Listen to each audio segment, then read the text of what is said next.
Meus amigos, vamos acompanhar aí, porque a Malu Gaspar teve aí na Globo News e detonou o desgoverno Lula, mostrando aí o alinhamento dele com Alexandre de Moraes, o alinhamento dele dentro desse mandato aí. O Alexandre de Moraes colocou o presidente Lula no poder, o descondenado Lula no poder.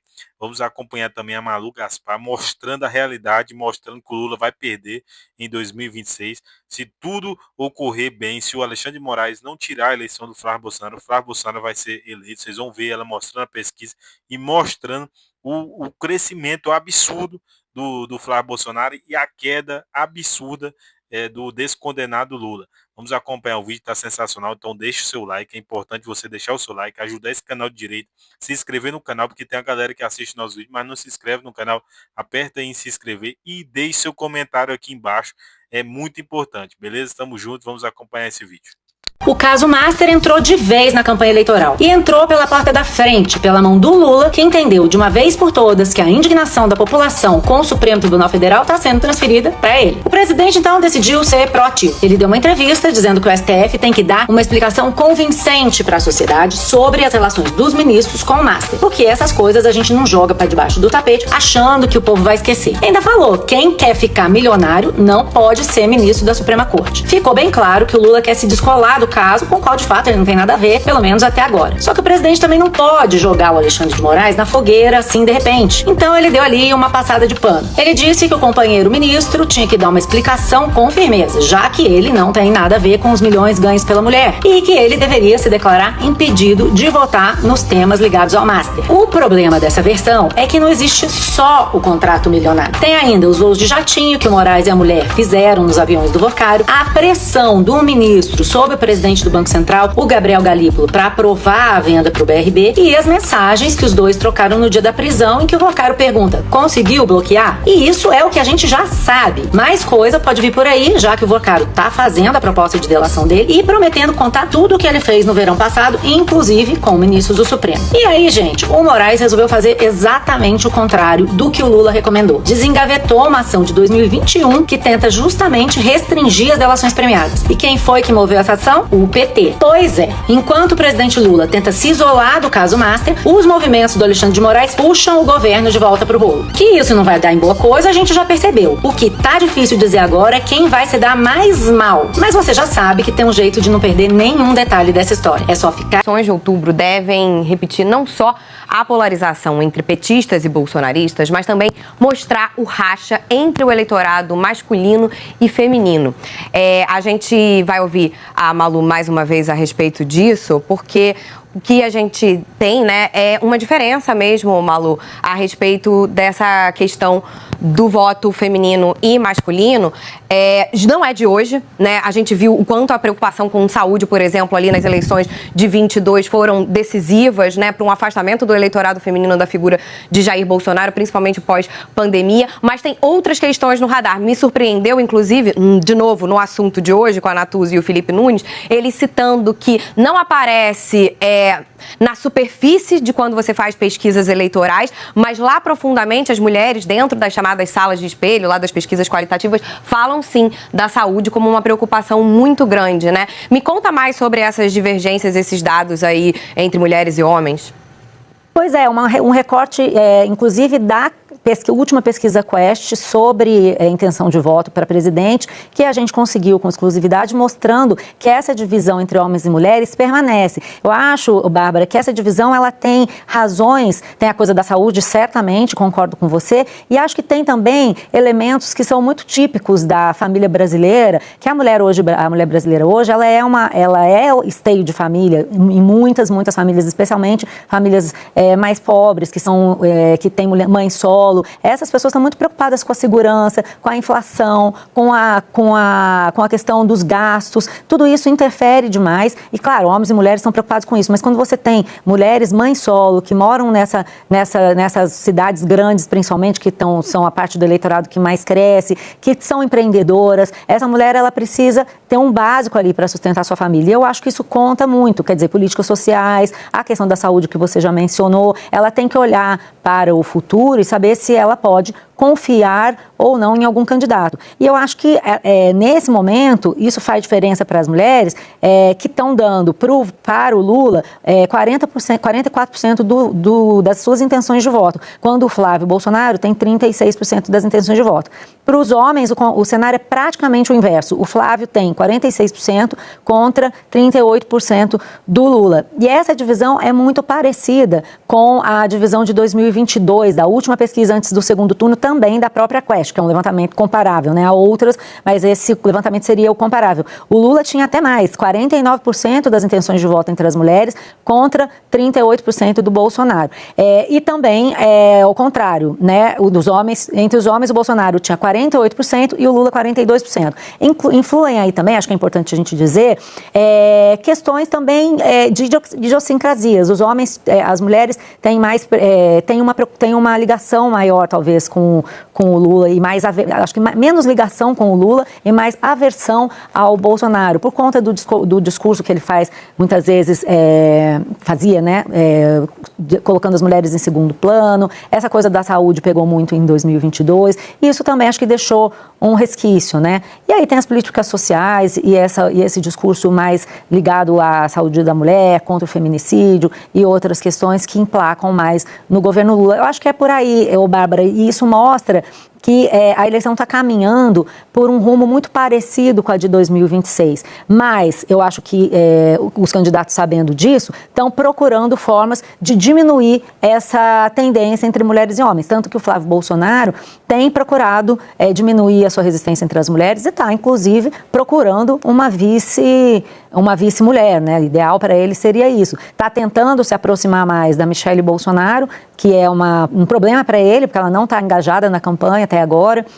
A gente até publicou uma matéria no nosso blog, no Globo, mostrando que a campanha dele está procurando trazer a Michelle para perto, porque ela pode também ajudar a reduzir essa resistência. Ela é mulher, ela é evangélica, ela é mãe de família, mas ela resiste também a entrar na campanha do Bolsonaro. Eu acho que a gente está mostrando isso agora, mas os candidatos têm olhado para esse cenário com muita atenção e procurado se posicionar melhor. A gente sabe, né, Bárbara, que quando o cenário eleitoral não é tão polarizado, tão dividido, e há uma questão única ou primordial dominando o interesse do eleitor, essa divisão entre homens e mulheres, ela tende a diminuir. Mas quando você está com um racha ideológico tão grande, isso afeta também as mulheres. As pesquisas mostram isso, que as mulheres têm uma tendência mais progressista, talvez, e os homens, eu não sei se esse é o termo correto, mas existe uma divisão correspondente aí, ideológica entre mulheres e homens.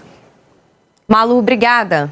A gente estava falando aqui uma parte, né? Agora tem a outra parte, que é a dosimetria. Uma Messias, ele está oferecendo um afago para o governo Lula e está oferecendo um afago para a oposição. Para quê? Para não abrir a CPMI do Master, que é a grande preocupação dele e de um segmento do Congresso Nacional. Essa investigação entrar politicamente pelo Congresso Nacional em ano eleitoral. Então, é tudo que o Davi Alcolumbre e um setor do Congresso não querem. Então, o que a gente está vendo é ele fechando bem esse acordo. Veja, a votação do Messias acontece no dia 29, e a sabatina, né? Sabatina, normalmente a votação no mesmo dia. Essa é a tradição, né? Então, isso faz um afago no governo. Messias sendo aprovado, o governo tem um crédito, o Davi tem um crédito com o governo. No outro dia vai ter a sessão do Congresso Nacional. Dia 30 vai ser uma semana intensa aqui em Brasília, 30 de abril. Então, oferece para a oposição justamente a dosimetria. O que é a dosimetria, vamos lembrar, é, na prática, uma redução de penas do Bolsonaro e dos condenados pelo 8 de janeiro. Então, não é uma anistia, mas seria uma espécie de anistia light, digamos assim, porque você acaba podendo suprimir um dos crimes, que um está contido em outro, né? Tentativa de golpe de Estado, abolição violenta do Estado Democrático de Direito. Então, a abolição violenta ficaria contida no crime de tentativa de golpe de Estado. E a oposição quer muito essa pauta. Depois que a anistia ficou inviabilizada e depois da prisão do ex-presidente Jair Bolsonaro, a oposição ficou batalhando muito pelo plano B, que era a dosimetria. E agora o Alcolumbre está oferecendo justamente essa solução, ou seja, um pacote completo para o governo, para a oposição e para o Centrão. Para salvar o Centrão, né? No fim das contas, é para salvar a pele do Centrão no escândalo do Master. Tem outra explicação. Vai dar Chico, vai dar Francisco, para que nada mude nesse lado de cá. Bom, gente, menos de 44 ao menos. Vinham falando, né? O que o Senado tem pela frente aí visa agradar os dois lados de alguma forma nesse período pré-eleitoral, pelo menos na figura do presidente do Senado, Davi Alcolumbre? Certamente, Bárbara. Primeiro porque o Alcolumbre tem sido alvo de muita pressão em relação a essa medida da dosimetria, essa discussão sobre a dosimetria, inclusive nas visitas que o Messias tem feito a senadores. Eu apurei que ele tem ouvido muito falar sobre isso, assim, um dos temas que ele mais ouve dos senadores não, mas o que você acha das penas do 8 de janeiro, a dosimetria, os exageros do STF? O Congresso está muito mobilizado em relação a isso por causa das eleições, entre outras questões. E o Alcolumbre, que vai botar para votar o Messias e já arcou com o desgaste de encerrar a CPI do INSS, de sentar em cima da CPI do Master, está querendo entregar alguma coisa para a oposição. Isso seria votar o veto da dosimetria seria um gesto em direção à oposição e aquela coisa, ele sempre vai poder dizer, não, eu coloquei para votar porque eu tinha que fazer isso. Se foi derrotado é problema do governo. É um jeito de ele poder dizer que atendeu algum pleito da oposição. Agora tem que ver, né, se tem realmente voto para derrubar a dosimetria. Aparentemente, para derrubar o veto da dosimetria. Aparentemente tem, porque tinha passado já no Congresso. Então, a gente supõe que as mesmas pessoas que votaram antes vão votar agora para derrubar o veto. Agora, o tempo passa, os interesses mudam, né? E você tem agora articulações para a formação de chapa na eleição. Isso pode até piorar a situação do governo, mas muda, o jogo muda, né? Tem essa questão do Master que o próprio Lindbergh Farias colocou. E a gente sabe que quando a gente fala de CPI do Master, a gente não está falando do governo especificamente, né? Você tem que colocar ali numa balança. O governo tem ali algum envolvimento da base governista com o Master por causa do PT da Bahia, mas o Centrão tem muito a perder, deputados e senadores da oposição também tem muito a perder. Então o jogo é bem amarrado. Eu acho que a dosimetria tem chance de ser votada, porque o Alcolumbre também não pode não fazer nada, né? Como o Otávio falou, ele está usufruindo de um poder imperial, mas mesmo imperadores têm que dar alguma satisfação para os seus súditos. E acho que essa coisa da dosimetria é bem escolhido, porque, assim, do ponto de vista do Alcolumbre, é menos danoso para a imagem dele. Obrigada, Malu, mais uma vez. Meus amigos, acompanhando aí a Malu Gaspar. A Malu Gaspar tem sido uma das únicas jornalistas aí que vem fazendo um trabalho, não puxando saco, não militando para lado nenhum. Ela vem colocando a realidade e fazendo muito esquerdista militante aí da Globo passar vergonha, passando muita vergonha. Vocês podem ver que as pesquisas estão mostrando o crescimento do Flávio Bolsonaro em todas as pesquisas. Vocês podem ver também que o governo Lula está desesperado, tentando colocar pautas aí de bondade para quebrar o país, mas ele está fazendo de tudo para ver se ganha essa eleição. Vão torrar bilhões e bilhões de reais. Eles não estão nem aí para o povo brasileiro, não estão nem aí se vão continuar quebrando o resto que ainda tem. Eles tacaram imposto em cima de imposto. O governo nunca arrecadou tanto, são mais de 10 trilhões de reais aí em arrecadação, e eles conseguiram gastar mais do que arrecadaram, isso mesmo. Não tem superávit igual o presidente Bolsonaro, mesmo em uma pandemia, pandemia jamais vista na história do planeta. Ainda o governo brasileiro ainda fez um gigante trabalho com o Paulo Guedes, com o presidente Bolsonaro, porque o presidente Bolsonaro teve responsabilidade, e mesmo tendo responsabilidade, criou o Auxílio Brasil, que fez a população brasileira sair da miséria.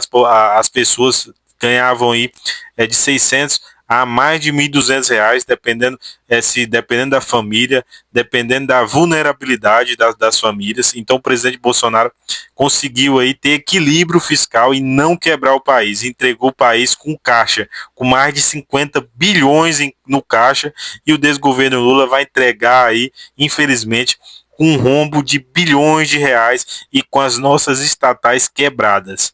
Galera, eu queria que você deixasse o seu like nesse vídeo, é muito importante você deixar o like, se inscrever no canal, beleza? E deixe seu comentário também. Tamo junto e até o próximo vídeo.